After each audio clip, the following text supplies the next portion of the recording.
আজিৰ এইটো ভিডিঅ'ত মই আপোনালোকৰ সৈতে আলোচনা কৰিম যে 2025 বৰ্ষত অৰুণোদয় আঁচনিৰ বাবে কোনে কোনে আবেদন কৰিব পাৰিব বা আবেদন কৰিবলৈ কি কি ডকুমেণ্টছৰ প্ৰয়োজন হ'ব আৰু লগতে অৰুণোদয়ৰ যিটো নতুন তালিকা আহিছে এই তালিকাটো ক'ত পাব গোটেইখিনি ডিটেইলছত আলোচনা কৰিম। গতিকে আপোনালোকে অলপ সময় ধৈৰ্য সহকাৰে চাই থাকক। ইয়াতে এইখন হৈছে অৰুণোদয় 3.0 অফিচিয়েল নোটিছ। ইয়াতে চাব পাৰে হু কেন এপ্লাই অৰ্থাৎ কোনে আবেদন কৰিব পাৰে। ইয়াতে চাওক, প্ৰথমতে কৈছে উইড' অৰ্থাৎ বিধৱা, তাৰপিছত কৈছে আনমেৰিড এবভ 45 ইয়াৰ্ছ, যিসকল মহিলাৰ বিয়া হোৱা নাই 45ৰ ওপৰত বয়স হৈছে। তাৰপিছত কিছুমানৰ ডিভৰ্চ হৈছে, ডেজাৰ্টেড ওমেন বুলি ক'লে মানে যিবিলাক কিছুমান মহিলা আছে ভিক্ষা কৰি জীৱন নিৰ্বাহ কৰে এনেকুৱা মহিলাক বুজোৱা হৈছে। তাৰপিছত ট্ৰেন্সজেণ্ডাৰ অৰ্থাৎ তৃতীয় লিংগৰ যিসকল আছে এনেকুৱা ধৰণৰ হ'লে এইকেইটা মানে শ্ৰেণীৰ ভিতৰত পৰিলে অৰুণোদয়ৰ বাবে আবেদন কৰিব পাৰিব। অৰ্থাৎ বিধৱা, আনমেৰিড অবিবাহিত মহিলা 45ৰ ওপৰত, তাৰপিছত ডিভৰ্চ হোৱা, ভিক্ষা কৰি খোৱা মহিলা আৰু তৃতীয় লিংগৰ হ'লে এইটো আঁচনিৰ বাবে আবেদন কৰিব পাৰিব। ইয়াতে 1 নম্বৰত কৈছে। 2 নম্বৰত কৈছে পাৰ্চন উইথ ডিছেবিলিটিছ।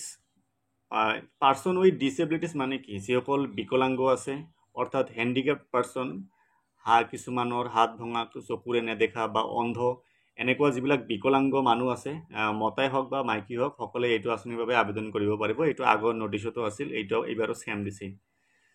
তাৰপিছত ইয়াতে কৈছে old infirm women including those living in government registered old age home, মানে কিছুমান মহিলা বৃদ্ধাশ্ৰমত থাকে, ছিনিয়ৰ চিটিজেন হয়, এনেকুৱা মহিলাবিলাকে বৃদ্ধাশ্ৰমত থকা মহিলাসকলে এইটো আঁচনিৰ বাবে আবেদন কৰিব পাৰিব। তাৰপিছত ইয়াতে 4 নম্বৰ পইণ্টত কি কৈছে চাওক, women of the household where earning members are either disabled or senior citizen, যিয়ে ইনকাম কৰে তাৰ বয়স যদি 60 ইয়াৰ্ছৰ ওপৰত হয় তেনেকুৱা ঘৰৰ যিজন ছিনিয়ৰ চিটিজেন থাকিব তাৰে ৱাইফ এইটো আঁচনিৰ বাবে আবেদন কৰিব পাৰিব।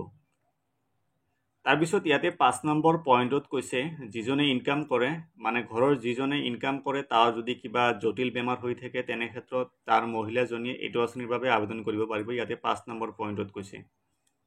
তাৰপিছত এইটো পইণ্টত কৈছে ওমেন উইথাউট শ্বেল্টাৰ, মানে অঘৰী যিবিলাক মহিলা আছে, এণ্ড ডেষ্টিটিউট ওমেন লিভিং ইন আলমছ, মানে যিসকল অঘৰী মহিলা আছে ভিক্ষা কৰি জীৱন নিৰ্বাহ কৰে তেনেকুৱা মহিলা হ'লে এইটো আঁচনিৰ বাবে আবেদন কৰিব পাৰিব। আৰু ইয়াতে কৈছে AAY কাৰ্ড যিসকলৰ আছে সেইসকল মহিলা আবেদন কৰিব পাৰিব। AAY হৈছে এইটো ৰেচন কাৰ্ড যাৰ আছে সেয়া আবেদন কৰিব পাৰিব। তাৰপিছত যিটো ঘৰৰ টোটেল ইনকাম 2 লাখৰ ওপৰত তেনেকুৱা ঘৰ যদি থাকে সেইসকল ব্যক্তিও এইটো আঁচনিৰ বাবে আবেদন কৰিব পাৰিব। এইকেইটা আছিল মেইন গাইডলাইন। এতিয়া মই আপোনালোকক দেখুৱাইছোঁ যে কি কি ডকুমেণ্টছ লাগিব বা লিষ্টটো আপোনালোকে ক'ত পাব। ইয়াতে চাওক অৰুণোদয় 3.0 আঁচনিৰ প্ৰয়োজনীয় নথিপত্ৰসমূহ, অৰুণোদয় আঁচনি আবেদন কৰিবলৈ কি কি ডকুমেণ্টছ লাগিব ইয়াতে ধুনীয়াকৈ লিখা আছে, আপোনালোকে চাই যাওক।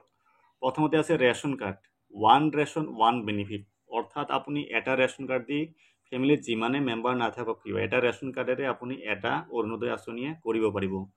2 নম্বৰত লাগিব আপোনাৰ আধাৰ কাৰ্ড, তাৰপিছত লাগিব বেংক পাছবুক, তাৰপিছত ভোটাৰ কাৰ্ড আৰু এই বছৰৰ ভোটাৰ তালিকা লাগিব। এইকেইটাই মেইনলি আপোনালোকক ডকুমেণ্টছ লাগিব।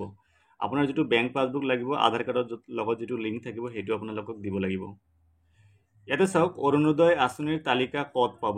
মই 1 নম্বৰত আপোনালোকক কৈছোঁ যে অৰুণোদয় 3.0 আঁচনিৰ যিটো তালিকা হয় তালিকাটো আপোনালোকে অনলাইনত বিচাৰি নাপায়, এনে আপোনালোকে সময় নষ্ট নকৰিব।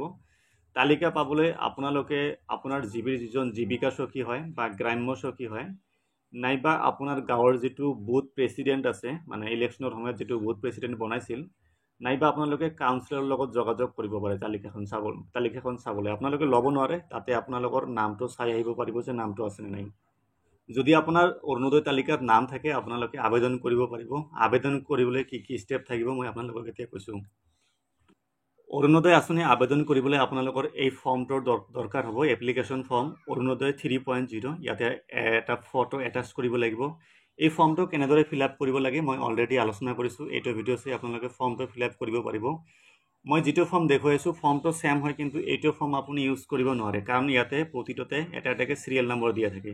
আপোনালোকে য'ৰ পৰা আপোনালোকে তালিকাটো পাব তাৰ পৰা আপোনালোকক এই যিটো ফৰ্ম হয় এপ্লিকেশ্যন ফৰ্মটো কালেকশ্যন কৰিব লাগিব। এই এপ্লিকেশ্যন ফৰ্মটো লাগিব আপোনালোকক ফিল আপ কৰিব লাগিব।